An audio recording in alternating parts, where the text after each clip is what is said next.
video footage of people being literally auctioned has taken people aback. And they're thinking, my goodness, something that was banned 200 years ago is actually happening in our time, under our watch. Slave auctions.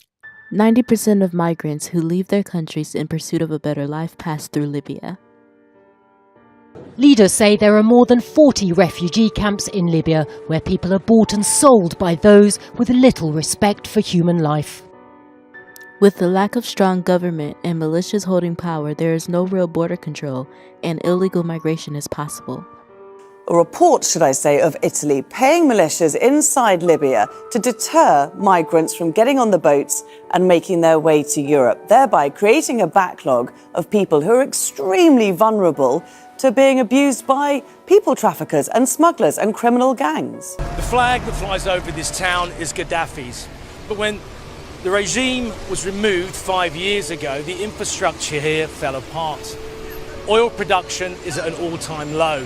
Unemployment is at an all-time high. And many people here who wouldn't have done so are turning to trafficking as their only source of income. That's Europe's problem right there, creating circular migration. But let's not blame Europe for the crimes of individual human beings in Libya, for goodness sakes. Leonard, when we look at that timeline, we can see that France, Europe were the lead agents in the downfall of Gaddafi. So surely there should be some bearing of responsibility for the state that Libya is in today. Libyans in Libya are more aware of the history of the continent than your guest.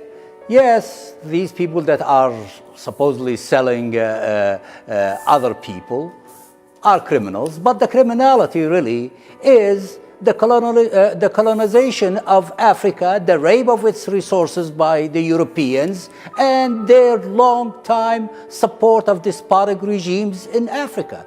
There are women and children living in inhuman conditions. We have agreed, along with the EU and the UN, to set up a task force for repatriating at least 3,800 people. Nigerian migrants were given temporary travel documents on Tuesday before being bused to the airport. Thousands of others remain imprisoned in detention centres across Libya. Evacuating the refugees and creating more legal ways for entering Europe are among some of the solutions discussed by leaders in the UN. One thing that we didn't have was social media to raise awareness during slavery in the past. But now, what's going on over there is shameful and disgusting. Like American celebrities Cardi B, Bella Hadid, Common, and Diddy, let's raise our voices and fight for human rights.